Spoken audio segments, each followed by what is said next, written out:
Olá, eu sou o professor Denilson Guzmão e este é mais um vídeo da disciplina Sociologia Geral e Antropologia, do terceiro período do curso de Direito da FADVALE. O tema desse vídeo trata das origens históricas da sociologia.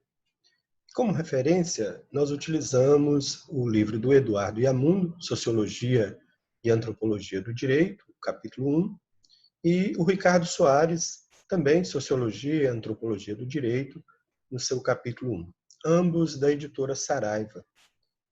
Desde já fica a indicação da leitura destes materiais como forma de aprofundar e complementar aí os seus estudos. O objetivo deste vídeo é apresentar os principais fatos históricos que contextualizam o cenário de surgimento do pensamento sociológico, procurando identificar o momento em que a sociologia ganha sistematização e descrever os fenômenos sociais que vinculam a este contexto histórico. Que tal, então, nós conhecermos um pouco mais a sociedade na qual vivemos? Certamente vocês já sabem que tem uma disciplina específica para estudar a sociedade, e que essa disciplina não é outra senão a sociologia. Esta matéria surgiu como uma ciência que permitiria refletir sobre as sociedades e, dessa forma, fornecer novas visões sobre o mundo.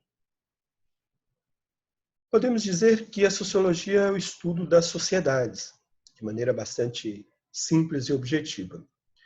Mas a pergunta é: para que devemos estudar as sociedades?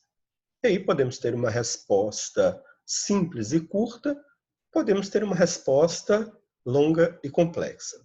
Inicialmente, ficamos com uma resposta simples, né? Isto mesmo, nós estudamos as sociedades para identificar os seus problemas sociais. Mas, com isso, nós não podemos pensar que a sociologia é a redentora ou a grande solucionadora dos males sociais. Ela, enquanto uma ciência, vai fornecer visões sobre a sociedade. E sua contribuição está no fato de que esses referenciais, esta visão, faz com que a gente tenha uma reflexão sobre a dinâmica da sociedade. E esta reflexão, ela adquire com a sociologia uma natureza metódica, científica, que a coloca no rol das grandes ciências da humanidade. Mas apesar da ciência sociológica ser considerada relativamente nova em termos temporais, pois ela vai se consolidar sobretudo a partir do século XIX, a necessidade de entender as sociedades, por sua vez, ela é mais antiga, não é tão nova assim.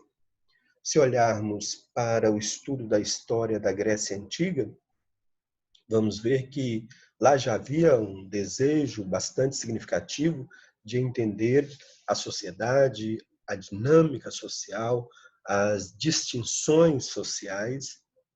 No século V também, antes de Cristo, já começava a dar mais atenção aos problemas sociais e políticos daquela época. Foram filósofos como Platão e Aristóteles, cada um a seu tempo, que, de alguma forma, a partir dos seus trabalhos, das suas produções literárias, que começou a dar os primeiros passos para uma visão mais reflexiva sobre a sociedade. Platão, por exemplo, foi um defensor de uma concepção idealista que acreditava que o mundo material seria fruto das ideias. Este seu pensamento, ele influenciou a sua visão de mundo em relação à sociedade, sobretudo a partir do idealismo, né, de que a ideia de sociedade surge primeiro do que a própria sociedade. Aristóteles, por sua vez, já estabeleceu um caminho mais racional nos seus trabalhos, sobretudo na medida em que ele entendia que havia uma necessidade para a vida em conjunto, isto é, para a vida em sociedade, e que era importante estudar as diversas formas de organização desta sociedade. Em seu livro Política, Aristóteles ele já vai delineando uma forma de estudo dos governos a partir de uma perspectiva mais racional. E isso, de alguma forma, certamente interessa, né, para o estudo da sociologia. Os mecanismos de exercício de poder, as formas de legitimação de poder e como que essas formas podem ser estabelecidas. Mas, afinal, quais eram as características das sociedades no momento do surgimento da sociologia? Vamos falar um pouquinho antes do século XIX, que é o nosso marco teórico e temporal principal, e depois do próprio século XIX. O que nós podemos adiantar em termos históricos é que no século XV, a forma de organização social estava marcada de maneira bastante firme por meio de organização das relações sociais fundada em princípios de natureza religiosos.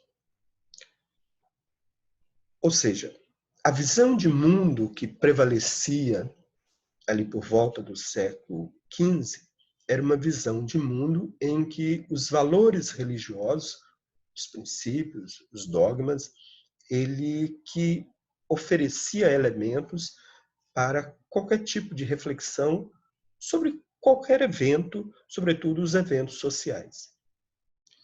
Mas já no século XVI, começava a acontecer uma espécie de renovação cultural. Um determinado período, conhecido como Renascimento, e este período, né, ou a partir desse movimento renascentista, que se espalhou pela Europa, começou a influenciar as diversas áreas do conhecimento humano, as artes, ciências, literatura, filosofia, e esse pensamento ele se caracterizava sobretudo pelo seu espírito crítico, um espírito que de alguma maneira visava contestar, né, e de alguma forma relativizar os impactos do pensamento religioso. Os renascentistas, adeptos aí do Renascimento, com base naquilo que os gregos já haviam começado, eles então passaram a questionar o mundo de maneira reflexiva, rejeitando tudo aquilo que, de alguma maneira, vinculava-se à cultura medieval, influenciada aí pelos dogmas religiosos.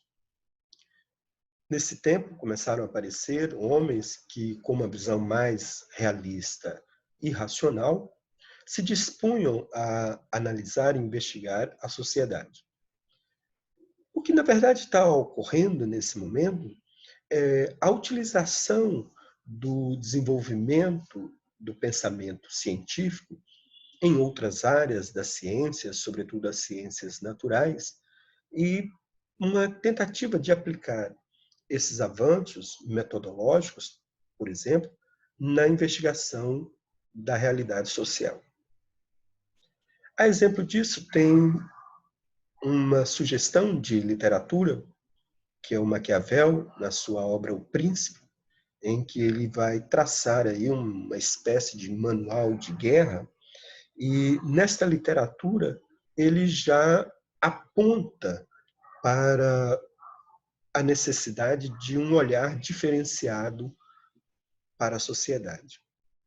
Em sua obra, portanto, ele comenta que o governante ele pode manipular os meios para a finalidade de conquistar e manter o poder em suas mãos.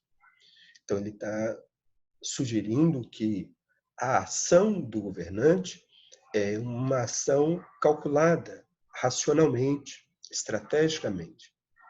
A ação do governante, o príncipe, enfim, o soberano, ele não tem o seu poder, né, vinculado a uma influência divina, mas sim a uma razão, a uma racionalidade. E, portanto, seus atos, eles são racionais. Obras como essa davam um novo olhar para a sociedade. E esse olhar, através do qual a razão ela ia gradativamente dominando o pensamento contemporâneo da época e, de alguma maneira, se desvencilhando das influências de natureza divina. Esse movimento ele pode ser entendido como a doutrina do antropocentrismo. A partir daí, o homem passa a ser visto como o centro de tudo, e esta centralidade, né, ela inclusive envolve a possibilidade de inventar e transformar o mundo por meio das suas ações, sobretudo ações coordenadas e ações racionalizadas estrategicamente. Estamos contando tudo isso, né, para que cada um de vocês possam perceber e entender que nem sempre a ciência, como nós a conhecemos hoje, ela esteve à disposição para auxiliar nas respostas para os questionamentos humanos. Isso, sobretudo, no ambiente social. E que muitos entendimentos sobre o ambiente social estava, de alguma forma, preso a um conjunto de valores que limitavam a capacidades explicativas de maneira a criar uma condição de verdade, ainda que uma verdade duradoura, mas relativa, né? Então, o desvencilhar das explicações religiosas passa a ser o principal ponto, né, de transição para uma ciência cada vez mais autônoma. Já no século XVIII, houve um movimento na Europa chamado Iluminismo, e ele se espalha, né, a partir da Inglaterra, França, pelo continente europeu, e o pensamento estruturante desse movimento estava na ideia de valorizar a ciência e a racionalidade no entendimento da vida social. E isso ganhou força nesse continente, influenciando as cabeças pensantes e influenciando, de uma maneira geral, a consciência coletiva. Uma característica, por exemplo, das ideias do iluminismo era o combate ao Estado absoluto, o chamado absolutismo, apontando aí para uma superação dos modelos de estados da Idade Média e caminhando gradativamente para um modo de governar em que se considerava, né, pelo menos, a ideia de que liberdade, igualdade e fraternidade, né, pudesse ser colocada, né, como um elemento no processo de governabilidade. Com a ciência ganhando força, né, era praticamente inviável, né, que voltasse à vida a forma de organização social anterior. Na verdade, a ciência de uma maneira geral, não só a sociológica, mas ela vai, de alguma maneira, né, se consolidando como paradigma, né, de explicação para a realidade social e para outros tipos de áreas do conhecimento também se aplicavam às ciências, e a verdade científica ela acaba se constituindo como um paradigma, né? Um parâmetro a ser observado. Pode-se concluir, portanto, que, de fato, as transformações, sejam elas econômicas, políticas e culturais, que foram iniciadas ali no século XV e intensificadas no século XVIII, como a Revolução Industrial, a Revolução Francesa, colocaram em destaque mudanças significativas da vida em sociedade com relação às suas formas passadas, baseadas principalmente nas tradições e convicções religiosas. Pode-se concluir também que, desta forma, o surgimento da sociologia ele prende-se, em parte, aos desenvolvimentos oriundos da Revolução Industrial, pelas novas condições de existência por ela criada, mas uma outra circunstância concorreria também para a sua formação. Trata-se, portanto, das modificações que vinham ocorrendo nas formas de pensamento originadas pelo iluminismo. Esse pensamento iluminista ele influenciou de maneira significativa, né, os movimentos econômicos, as revoluções econômicas, por meio da Revolução Industrial, né, e tecnológica, e também revolução, né, política, como, por exemplo, a Revolução Francesa.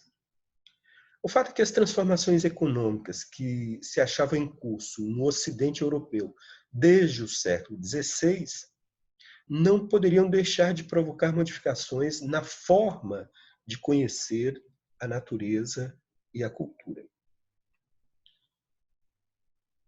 Afinal, e hoje? O que a sociologia se ocupa ao refletir sobre a sociedade? Bem, a sociologia ela se ocupa, né, ao mesmo tempo, das observações do que é repetitivo nas relações sociais cotidianas, para daí formular generalizações e teorias. Este é um aspecto, né, que foi desenvolvido inicialmente, sobretudo pelas regras do método sociológico, a partir de Emile Durkheim, quando ele define o objeto de estudo da sociologia como sendo o fato social. Hoje, os sociólogos, no entanto, eles pesquisam temas inerentes à organização da sociedade, como raça, etnicidade, classe, gênero, além das instituições como família, processos sociais marcados pela violência e criminalidade. Sociologia pesquisa também as relações de forças, né, e de poder no Estado e entre os membros, né, e o Estado. E por essa razão, o conhecimento sociológico, através dos seus conceitos, teorias e métodos, ele pode constituir, né, para as pessoas um excelente instrumento de compreensão das situações que se defrontam na vida cotidiana, das múltiplas relações que a realidade social apresenta, e dessa forma, né, as pessoas passam a conhecer a si mesmo nessa perspectiva de interação uns com os outros na vida em sociedade. Com isso, então, encerra-se aqui este vídeo e nos vemos numa próxima.